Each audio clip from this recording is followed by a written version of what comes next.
lição da nossa escola bíblica dominical, tá? Mais uma vídeo prova aqui com a lição 13, parte 2. Você que está acompanhando já deve ter aí visto a nossa lição anterior, né? Qual é o contexto aí da nossa lição? Mas antes eu vou passar aqui o nosso versículo-chave. Jesus respondeu: eu sou o caminho, a verdade e a vida. Ninguém vem ao Pai senão por mim. João 14, né, que é o nosso capítulo, nós estamos estudando aqui, na nossa segunda parte da lição 13, João 14. Então, qual é o contexto que nós estamos estudando, né? A gente termina aí o capítulo 13, Jesus, naquela passagem que Jesus lava os pés dos discípulos, né? A gente estudou na lição 13 que eram ali os últimos momentos de Jesus com seus discípulos, então ele aproveita esse tempo para ensinar diretamente aos seus discípulos, né? Dar orientações específicas para eles, já não é mais aquele ministério que ele fala com a multidão. E nesse tempo, Jesus agora separa, né? Manda Judas e fazer o que ele tem de fazer lá, o traidor, porque nesse momento ele quer falar especificamente com os 11 e é uma mensagem de partida, né? Ele sabe que está prestes a cumprir ali o seu ministério aqui na terra, no sentido de que está perto da sua crucificação, né, da sua morte. Então ele aproveita aquele momento para se despedir dos discípulos e dar orientações. E a gente entra na nossa lição, né, fazendo uma revisão rapidamente aqui da nossa primeira parte, a gente entra no momento em que o coração dos discípulos ali estão perturbados, né? Eles ficam aflitos, para onde Jesus vai, Senhor? No finalzinho do capítulo 13, Pedro diz: olha, eu daria minha vida por você, para onde o Senhor vai, né?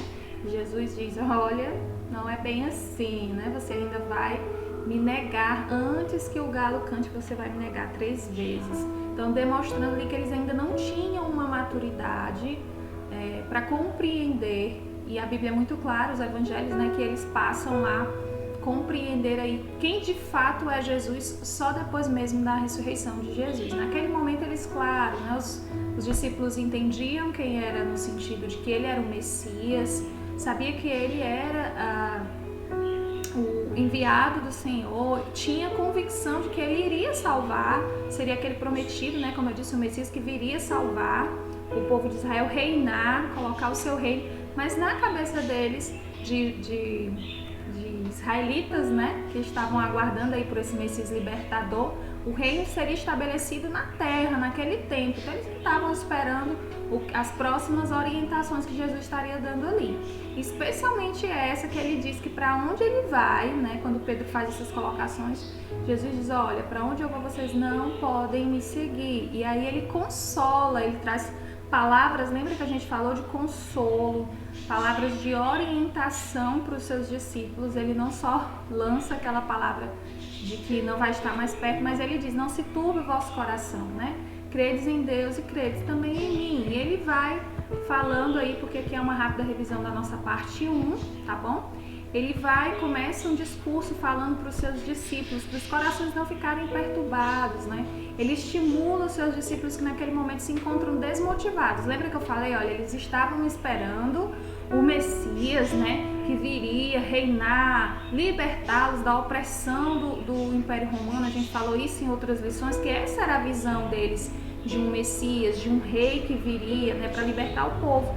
Ele viria assim no sentido de, naquela opressão que eles estavam vivendo pelo Império Romano, o povo judeu tinha que ficar debaixo, né, os israelitas, do jugo dos romanos ali, da liderança. Eles achavam que esse rei viria acabar com essa situação, mas não é bem isso que acontece. E aí, como eu já falei anteriormente, os evangelhos são claros que os discípulos não conseguiam compreender que Jesus era o próprio Deus ali, e esse entendimento só vem após a ressurreição de Jesus. Então ele lança palavras de consolo, lança palavras de estímulo.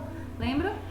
A gente falou sobre as promessas que esses primeiros versículos traz para nós, né? Promessas da provisão. Na casa de meu pai há muitas moradas. Não é que lá no céu vai ter casas construídas para nós, cada um com seu quartinho. Não é isso. É no sentido de que lá há espaço para todos. Ela já está pronta, né? Ele não vai lá preparar e ser o construtor dessa casa, não. O reino dos céus, o reino do nosso Deus, que não tem início, né? Não tem fim, está estabelecido já. É no sentido de que, olha, nessa promessa de provisão não se preocupem, né? O que vocês precisam, lembra que são palavras de consolo e de motivação? Lá tem muito espaço, né? Quando eu for, que eu preparar esse lugar, no sentido que ele vai, e o preparo desse lugar, o acesso a esse lugar é a sua morte de cruz. É assim que nós temos acesso ao Pai, através da morte de Jesus ali na cruz, né? E ele diz, dá uma promessa de proximidade, vos levarei para mim mesmo. A gente conversou sobre isso na nossa lição anterior. Também no ponto 2 da lição, a gente fala um pouquinho sobre o dilema de Tomé. Jesus está ali há 3 anos com eles no ministério, do lado deles, explicando, né? Ensinando, falando palavras diretamente do Pai, porque ele e o Pai são um.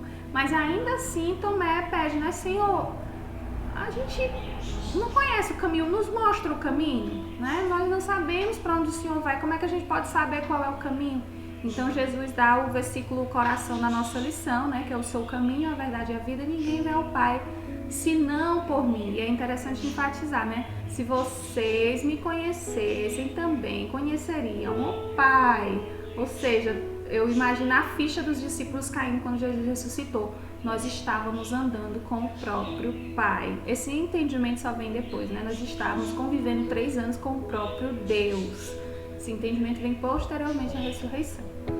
E aí Tomé, né, faz essa Tomé faz essa colocação de Senhor, nos mostra o caminho. Ele ainda não tinha compreendido. E muitas vezes a gente também fica nessa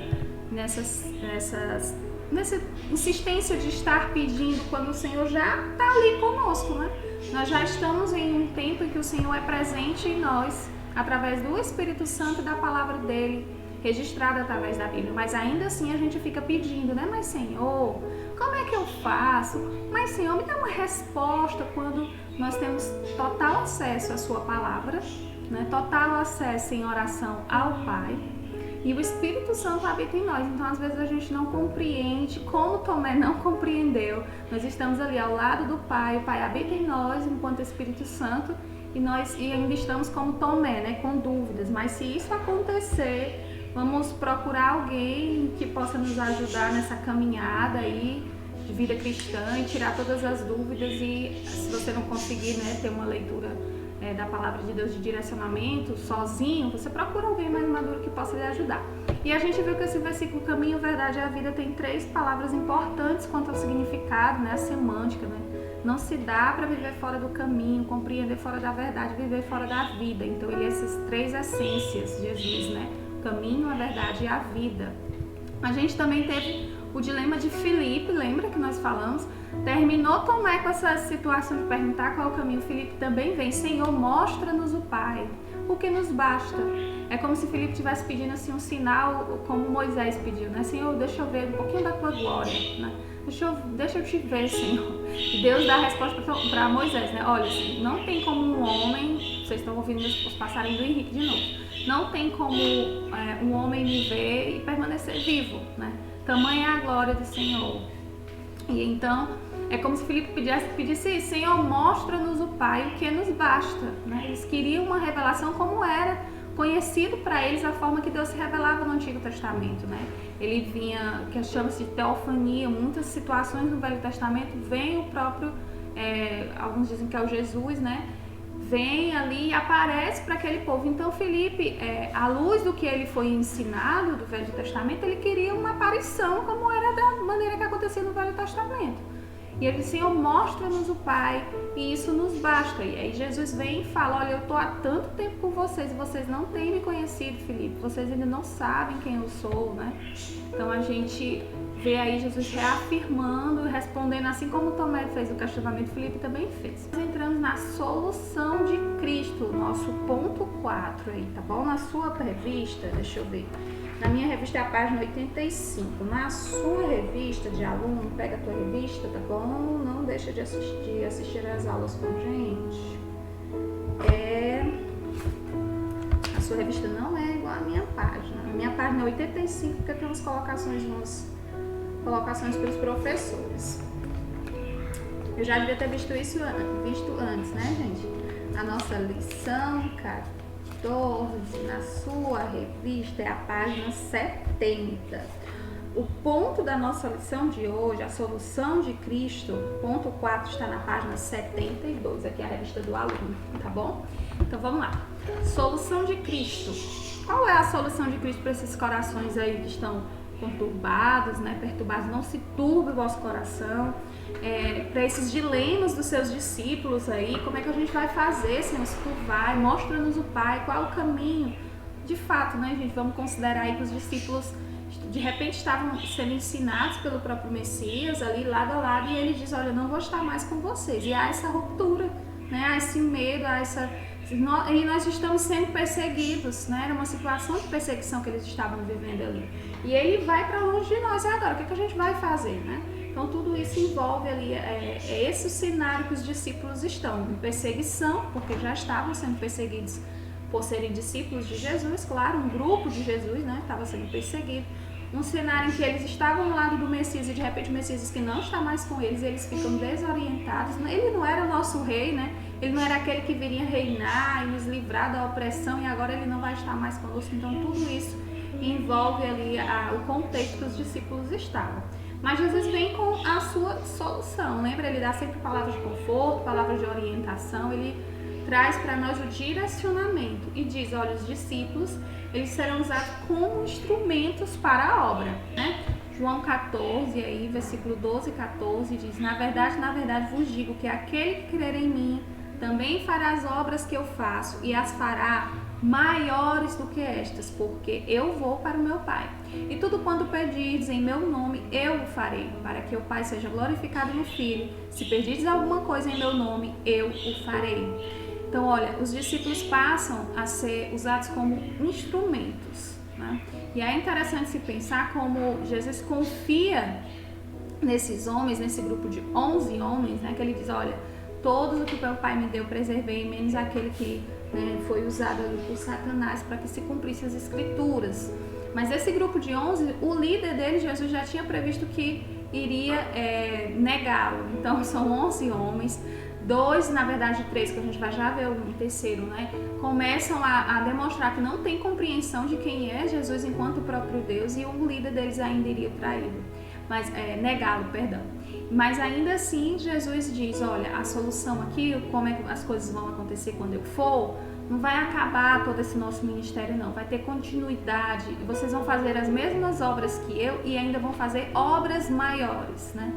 E tem um entendimento sobre essa questão das obras maiores do que as obras de Cristo, é que nós, enquanto Novo Testamento, né, enquanto igreja, fazemos obras maiores porque estamos fazendo uma obra dentro do reino de Cristo. A partir do momento que Jesus, ele ressurreto, né, ele parte a viver de novo, começa-se o reino estabelecido de Jesus. É a partir daí que começa quem vive no Novo Testamento. Tanto que todas as colocações dos discípulos são à luz do que eles vivenciaram no Velho Testamento. Quando Jesus se refere à questão de João Batista, diz, olha, o menor nesse novo reino, né, o menor no reino de Deus, o menor no reino de Cristo, esse reino, né, após a ressurreição de Jesus, o menor deles ainda é maior do que João Batista, porque João Batista vivia à luz da situação do Velho Testamento. Então aí dá pra gente ter uma ideia de que essas obras maiores, vocês lembram que a gente vai fazer obras assim como Cristo, né?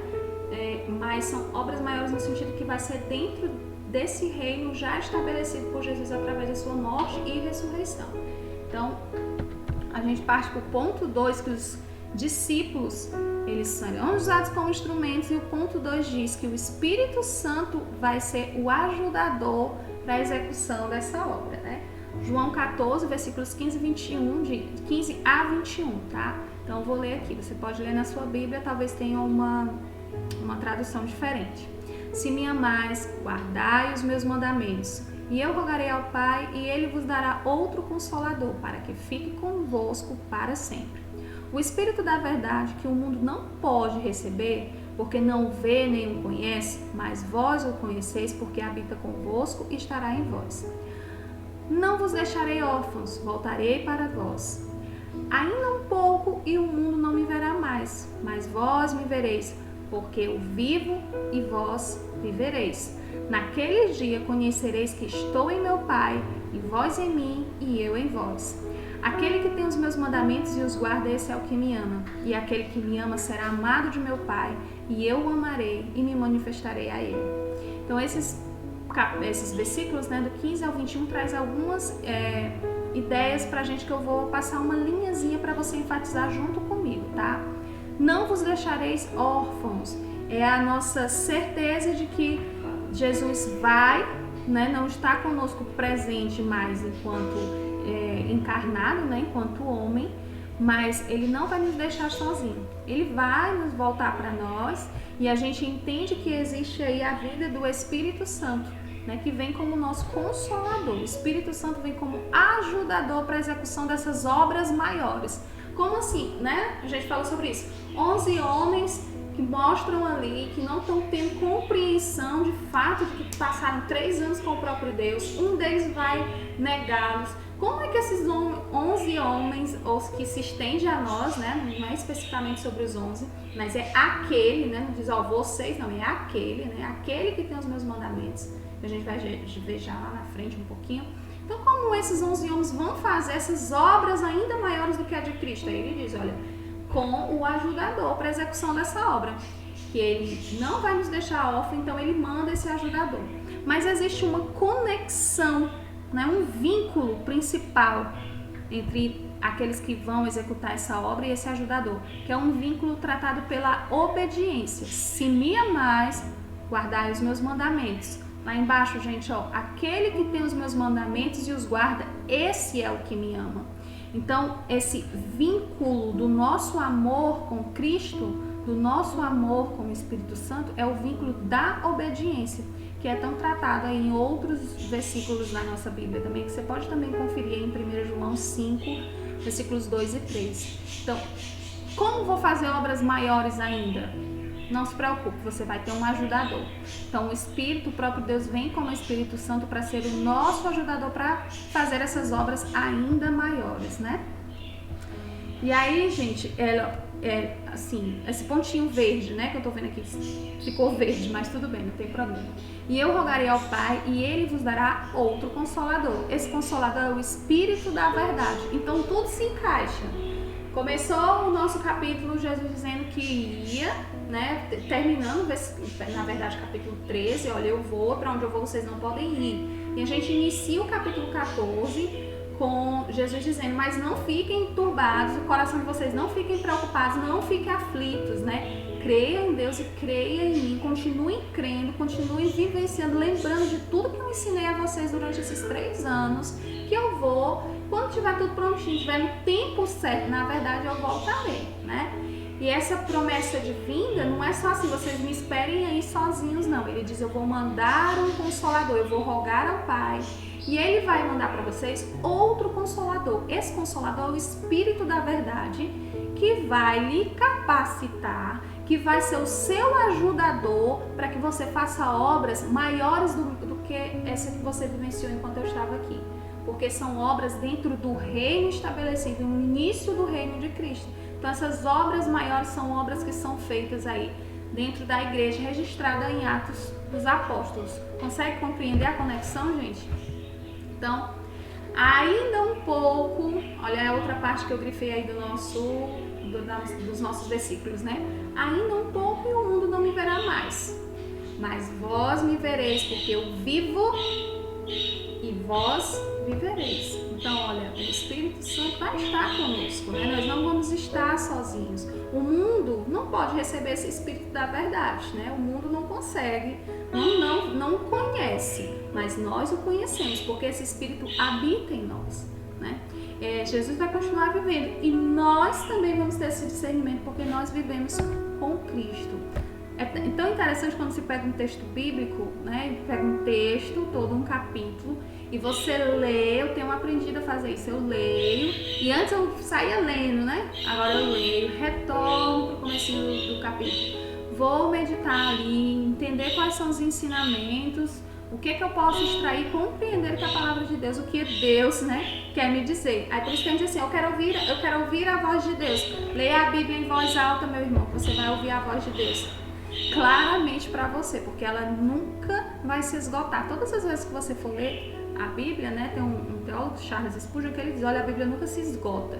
Todas as vezes que você for ler, vai ter mais e mais e mais direcionamentos e ensinamentos de Deus para a sua vida. Então, pegar um capítulo e ter compreensão dessa linha é muito interessante a forma como Jesus nos consola aí no capítulo 14, tá? Essa imagem aí de uma pessoa lendo, né, a palavra de Deus, um bloquinho de nota do lado aí, é pra gente pensar assim, olha, Deus, ele nos capacita mais, né, mais e mais e mais a obedecer a sua palavra. Mas isso é através da ajuda de quem, gente? Que nós vimos? A ajuda do Espírito Santo. O vínculo de amor que eu tenho com o Senhor vem através da obediência. E não é fácil, realmente, porque nós lutamos com uma natureza, nossa carne, que não quer obedecer ao Pai. Mas olha, você não está sozinho, né? Você tem a ajuda do Espírito Santo e o Senhor nos capacita essa obediência. Então, eu quero que você olhe para essa imagem e pense assim, olha, quantas vezes eu leio a palavra de Deus, né, na semana? Será que eu tenho um tempo durante o dia? Será que eu leio e procuro entender? E a gente já viu isso nas outras lições. Não é somente ler, mas praticar o que a palavra traz, né, o que a palavra nos ensina. E aí nós entramos para o nosso quinto ponto, o dilema de Judas. Já tinha Tomé com esse seu dilema, lembra? Perguntando o caminho. Depois a gente tem... depois de Tomé a gente tem Felipe, né, pedindo que Senhor, mostra-nos o Pai.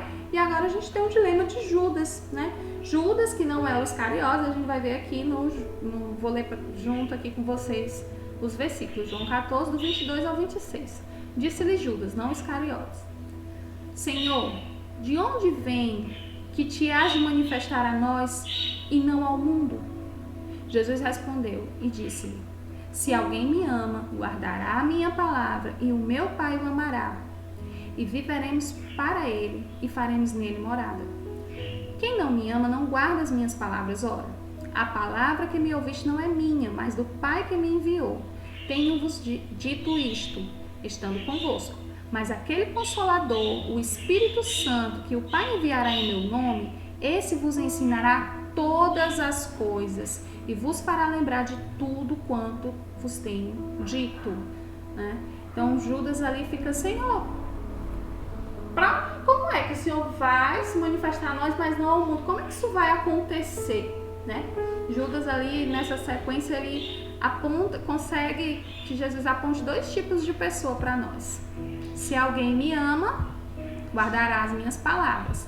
E quem não me ama, né, não guardará as minhas palavras. Muito simples, a gente tem dois grupos de pessoas, os obedientes e os desobedientes. Então Judas, quando faz essa colocação, Jesus aproveita e mostra, olha, é simples, no sentido de claro, se alguém me ama, vai guardar a minha palavra. Esses são um grupo de pessoas, os obedientes.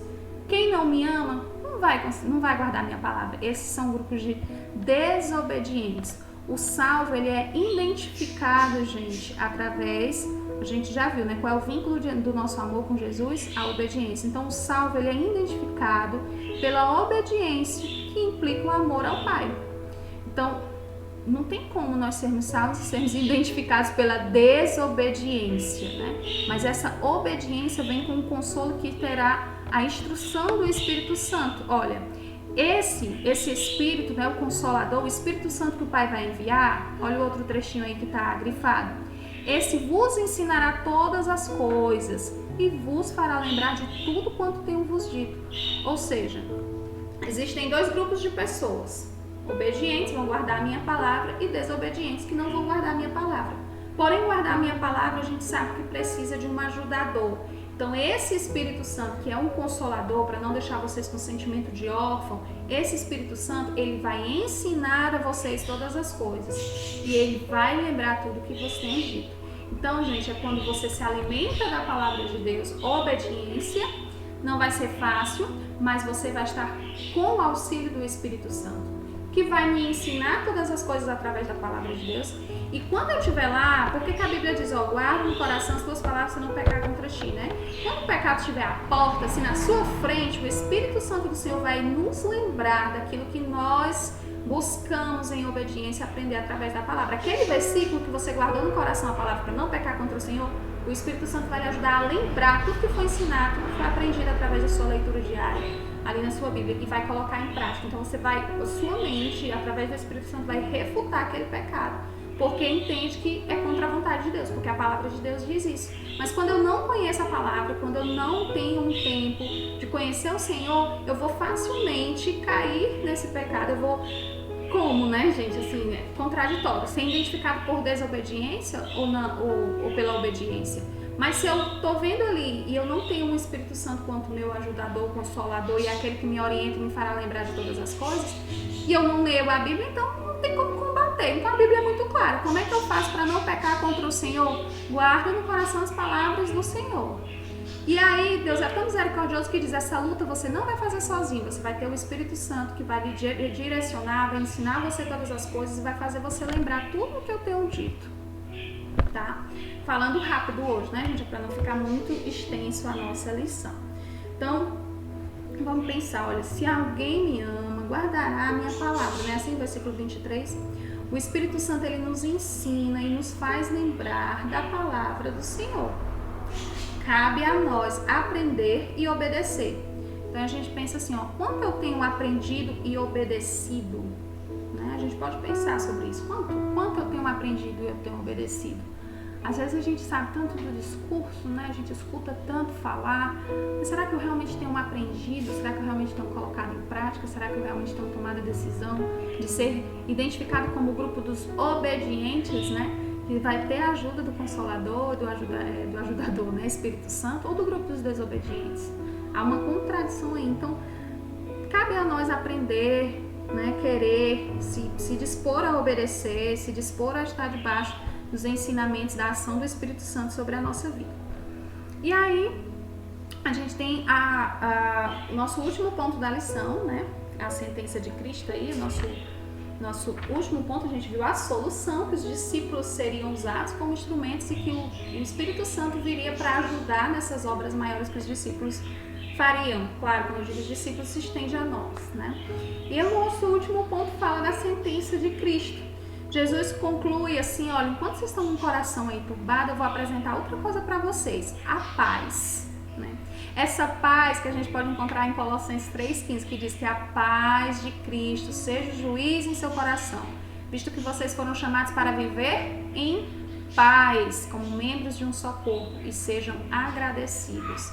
A mesma paz que a gente consegue identificar lá em Filipenses 4,7. E a paz de Deus, que excede todo entendimento, ou seja, que ninguém consegue compreender essa paz, pronto.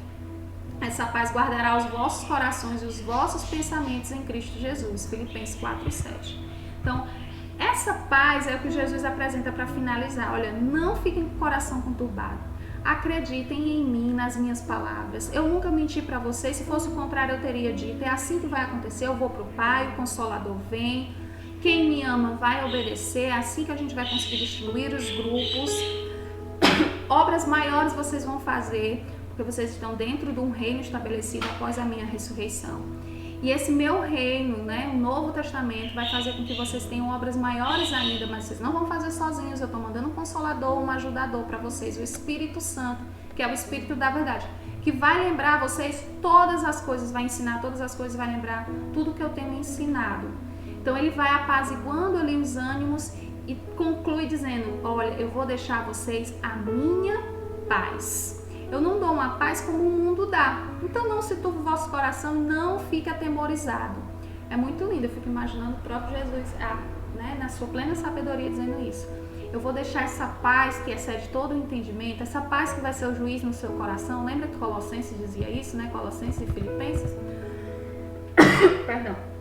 Que é essa paz que nós fomos chamados a viver como um só corpo, ou seja, como igreja, né? Igreja de Cristo, corpo de Cristo.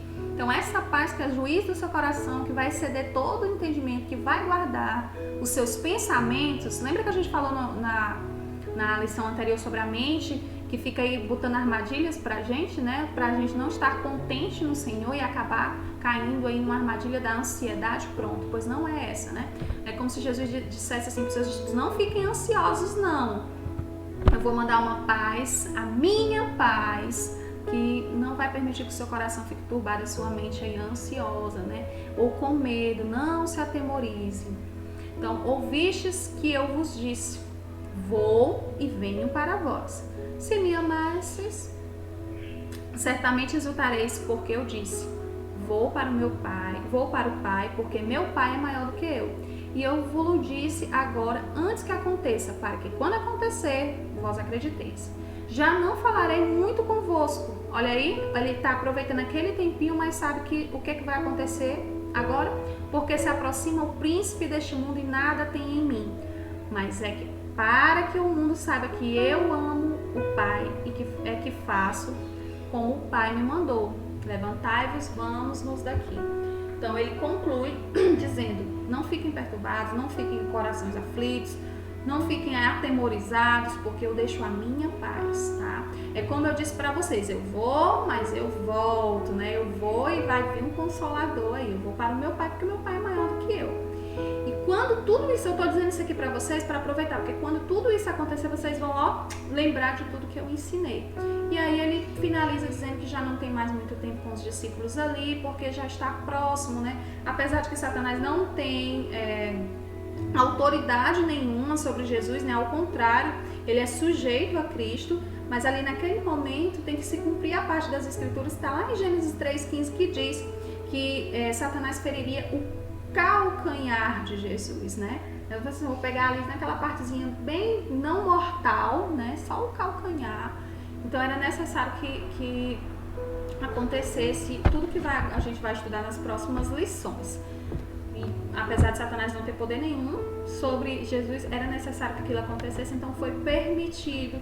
Jesus se entrega, a gente vai ver nas próximas lições de maneira voluntária por nós, compreendendo tudo que iria acontecer. Então, sabendo de tudo que iria acontecer, Jesus tem esse momento com os discípulos, momentos de direcionamentos finais, é como aquele momento de partida, assim, eu tô partindo agora, eu vou dizer um adeus e eu vou deixar as instruções principais, e foi isso exatamente que Jesus fez.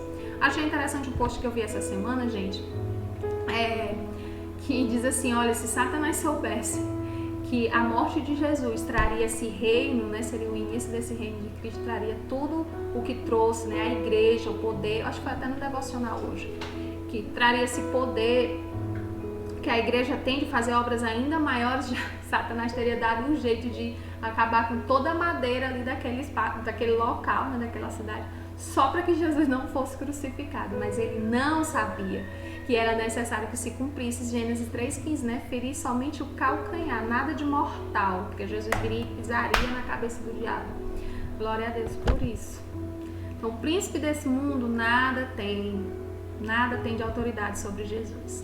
A conclusão da nossa lição, nós vamos sair da nossa lição de hoje entendendo o significado do ministério do Espírito Santo, gratos pelo benefício da ação do Espírito Santo e principalmente, gente, buscando aprender do Espírito, né? Aprender do Espírito, obedecer a palavra como prova de amor a Ele. Então, nós encerramos a nossa lição 13, capítulo 14 de João. Até o próximo domingo.